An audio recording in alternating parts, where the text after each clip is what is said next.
Yeah, that's a really good question. I know a lot of people really struggled, number one, with the title of the book. People really didn't know what to expect when getting the book. So I think there are some people who are a little standoffish, about wanting to get it and didn't know, one way or the other where I swang. Didn't know one way or the other, what would be in this book. But I think for those who bought it and read it, this question has come up, and it's why did you choose to write it this way? And I think uh, the simple answer, number one, is because God told me to.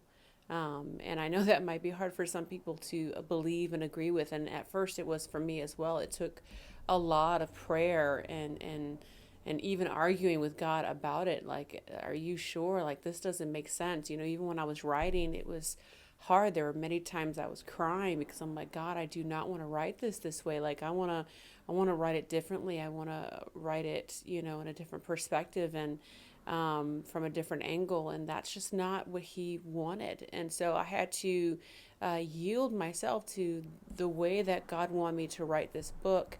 And when I got done, I understood the why, or at least part of the why, right? Because God is a higher understanding than I am, and He probably has multiple reasons of why, and I just don't know it. But for what I could understand, and what I saw was um, that this book is written.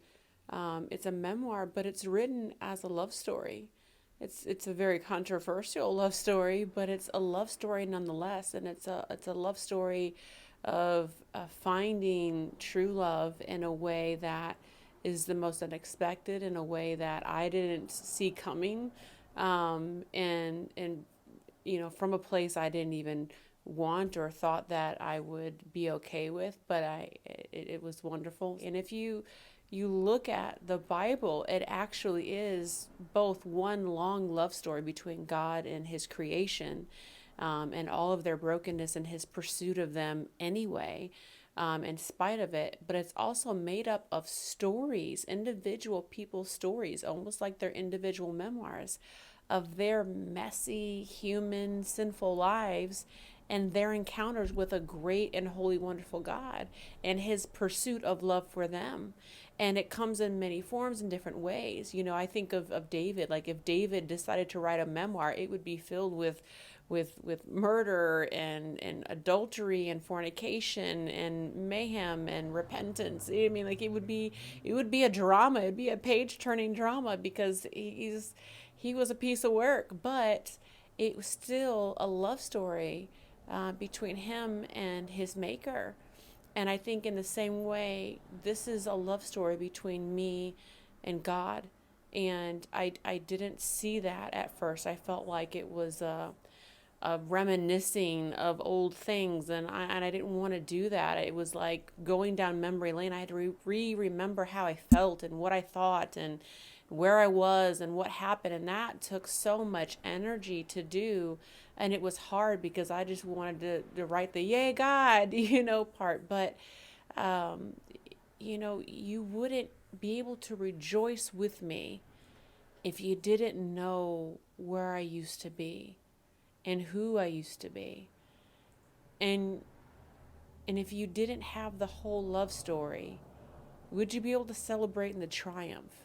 Would you be able to celebrate how I found the true love? You think of these.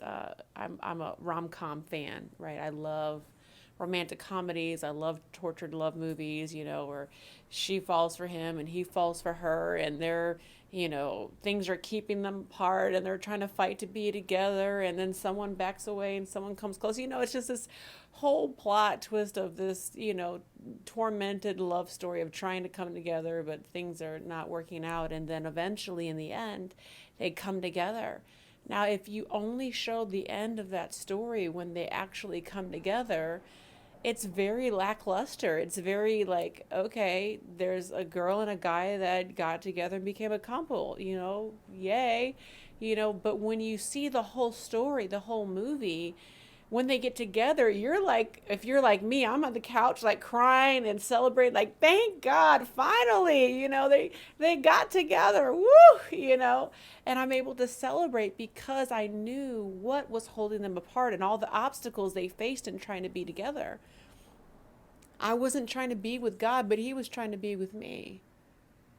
And so seeing all those parts of the things that kept us apart, how I kept us apart, how my sexuality kept us apart, and my relationships and my beliefs and my idolatry kept us apart, and how He was still trying to show up for me at peaks in my life, and I didn't see Him. I didn't want to see Him.